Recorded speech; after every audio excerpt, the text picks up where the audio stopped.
Hey everyone, welcome back to the channel. Today we're going to take a look at the new Mattel Hammond collection, Dr. Alan Grant and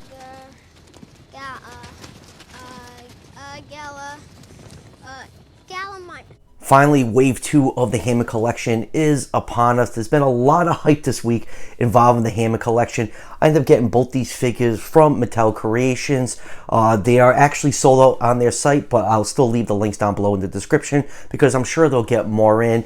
Grant is up for pre-order on Target. They should be probably showing up in stores relatively soon, but oddly, the Gallimimus was not part of the Beyond the Gates when it revealed the new figures in the Hammond collection, but I'm sure once they start hitting store shelves, I believe the Gallimimus is in the same case as Alan Grant. Don't quote me on that, I'm just going by how Ian Malcolm and the Velociraptor are shipping.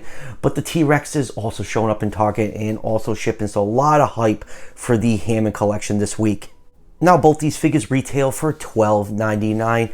They are technically exclusive to Targets in the US, but you can order them on Amazon, Big Bad Toy Store. I think it was just like an early exclusive thing for the first wave of figures. So there's a lot of outlets now you can get your hands on these figures. I know a lot of people freaked out in the beginning when the first wave came about, but they seem pretty easy for collectors to get their hands on. So let's just go over the package really quick before we crack these two figures open. First up, let's take a look at Dr. Alan Grant. You can see all the nice little accessories he comes with. Got the Hammond collection logo down here. Spinning around the back, you get a nice picture of the Alan Grant figure. You got a little quote from the movie, Ian Freeze. It's clear that holding an infant Velociraptor is far from the only surprise that waits Dr. Alan Grant on this treacherous tour of Jurassic Park. You got a picture of him on the side of the box and the Hammond collection logo on the other side. And next up is the Gallimimus. I don't even have this out of the box yet, and I already know I need like 20 of these. Hammond collection logo, Gallimimus on the side of the box, and then a nice picture of the figure in the back, moving in unison similar to birds. The Gallimimus here tries to evade the Tyrannosaurus Rex, the true Metasaurus. Nice little nod to the movie. So that will do it for the packaging. Let's crack these two figures open and take a closer look. And there's just one quick assembly step when you get the Gallimimus out of the packaging. You just got to line up these two tabs in here and push into, you hear it click into place, and that is a one-time assembly. The tail is not coming out once you do the connection. And let's start with a nice 360-degree view of this set. The Hammond collection yet again hits another home run. The Gallimimus is absolutely fantastic. It is not a perfect figure. You know, there's one little thing wrong with it, but we'll get to that a little bit later on in the review. But all around, it's a great figure.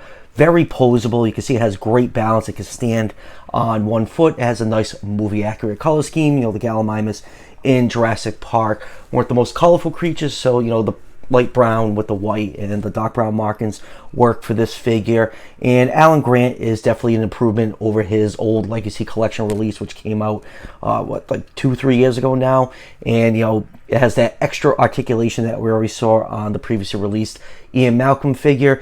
The head sculpt isn't as you know, accurate to Sam Neill as it was on the old Legacy figure. I think the head sculpt is just a little bit better on there, but I like all the extra accessories, and the extra articulation really makes these figures stand out from the basic human figures in the Mattel line.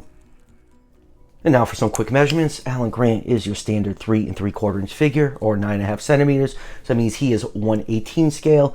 The Gallimimus is 4 3/4 inches tall, or 12 centimeters. And let's just move Grant off to the side, stretching out the neck so we could get a nice accurate measurement on the entire Gallimimus. This figure is 8.5 inches long, or 21.5 centimeters. So Gallimimus in real life was around 20 feet long. So I put this figure in the 1/28 scale range. So yes, it's a little bit small to scale with the you know, human figures. The Gallimimus definitely looked a lot bigger in the chase sequence in the first film, but I'm okay with the figure. It's really not a big deal to me. And now let's first take a look at Dr. Alan Grant. Let's get out his Legacy figure for the quick comparison. You know, the Legacy figure is a good Alan Grant, but this one is definitely much more detailed. The shirt is much crisper looking. The khakis are the right color. You know, we had this weird greenish color for his khakis. The belt and all his little attachments on the belt are all nicely sculpted and painted, and we still both got the red neckerchief painted in. We actually do have the leather strap around the hat painted in on the Hammond collection versus the Legacy collection, and the boots are also a different color. So yeah, the Hammond collection one is definitely a far superior figure. This one was really good. It's probably the best looking out of the main cast in the Legacy collection. But yes, this one is definitely an upgrade. But I will say, I think the head sculpt on the Legacy collection one is just maybe a hair better. I mean, that looks like Sam Neill. This one is a much sharper looking head sculpt. It just really does not look like Dr. Alan Grant to me. I don't know, it just looks a tiny bit off, but that's just the comparison with that. So let's take a closer look at this figure. You can see some nice details on the hat. You can see that leather strap painted in. These shirt details are all nice and crisp. You have some nice texturing and folds and wrinkles on the shirt. You can see the red neckerchief painted in. You get some nice details on the belt. You got a little silver belt buckle. His little pockets and belt are all painted a nice brown color. And then going down to the pants, the khakis are really, really nicely done. You even got his wristwatch painted in on his wrist, obviously. And his boots are also very, very nicely sculpted. Even got some nice treads on them. And for articulation, head can move side to side. It is on a ball joint, so you do get a little downward and upward movement. Arms can move out, rotate 360 degrees. You get about 90 degrees of bend on the elbow. Really wish they would give it a double jointed elbow, but just wishing here. You got nice articulation on the hands. You can do the full splits. His legs move forwards and backwards about that far. You get a nice bend with that double jointed knee, and you do have some ankle up and down movement on the hinge joint for the feet. Now for the waist, you don't really, you get a little bit of side to side movement, but it's meant to have you can arch it back and give it a little bit of an ab crunch.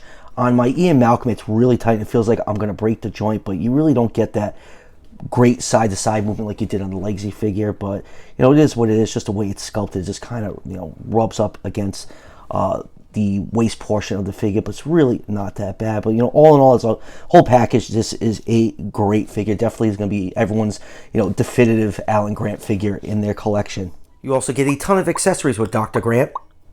He comes with his trademark sunglasses. There are 2 pegs on the side of the head with a hat on it to plug those glasses into. You get a hatless head with a face only a mother can love. Alternate hand with a raptor claw to traumatize small children with. Another alternate hand with surgical gloves for giving Ian his weekly prostate exams and for also holding the included baby raptor. And lastly, you get the ignited road flare. And now let's take a closer look at the Gallimimus. That is a really nice Jurassic Park style Gallimimus head sculpt. The head does feel a tad too big. That is namely because of the jaw and neck articulation. They definitely had to beef up the head just a little bit to accommodate all those extra joints. But other than that, I think it looks pretty good to me. And then zooming in, you can see the eye is painted yellow with a black pupil. You have some nice gray paint around the eye and the side of the head. You can see the nostril clearly sculpted in. Nice large scales all over the head and on the lower jaw. Lower jaw is cast in white plastic. And now opening the mouth up, this is one of the issues I do have with this figure. You notice this Gallimimus has teeth. The Jurassic Park Gallimimus variant has a toothless beak. It does not have any teeth, but the Jurassic World variant does. So this is technically a Jurassic World Gallimimus head on a Jurassic Park Gallimimus. It's really not a big deal, but it's just a little bit annoying that they gave it teeth since it's supposed to represent the Jurassic Park variant. But you can see the teeth are painted in white. No sloppy paint on the teeth. The tongue is painted pink with a little bit of gloss coat, and you got a little bit of pink on the gums right there. And then going down to the neck, you get some nice folds and wrinkles all down the neck. You got some nice white paint on the underside. It goes all the way down to right where the tail starts on the figure, and then you have some nice brown striping starting at the back of the head, going all the way down the neck and all the way down the body and all the way down to almost the very tip of the tail. Going down to the main body, of some really nice scale details all over the body. Even look at those the thighs. The scale detail in this figure is really, really well done. You get some nice muscle definition on the forearms. The hand claws are not painted in, which is kind of a shame. Wish they just went the extra step and painted the hand claws on them. But if you hand it with a brush, just a little bit of gray paint and it'll look good as new. And then going down to those hind legs, you get some nice beefy calf muscles, and you have some giant oversized feet on this figure. That is to help with stability. I think Mattel goes a little bit overboard with the oversized feet on their figures. I think they could just downsize them just a tad, but you can see the toes, claws are decked out in a glossy dark gray paint. And then going down to the rest of the body, the plastic on the tail is a rubber material. It has a bendy wire inside it. On camera, it looks like it's two different colors. I think it's just the way my camera's picking it up. But in person, it matches the body pretty closely. So yeah, all around, a really, really well done figure. I really like how this turns out. Like I said earlier, yeah, I'm gonna need about 20 of these. So I have a whole flock of them on my shelf. And now for articulation, the mouth can close completely flush. It can open up that wide. The head can rotate 360 degrees. You do get a little bit of backwards movement and downwards movement. Going down to the neck, you do get some nice side-to-side movement because it is on a hinge joint. You get some nice downward movement, much better neck range than on the Hammond Collection, Baryonyx, Parasaurolophus, and Velociraptor. And it also can go back a little bit, give it a nice, Canadian terror geese look with that neck articulation. And then going down to the arms can swing out. They can rotate 360 degrees.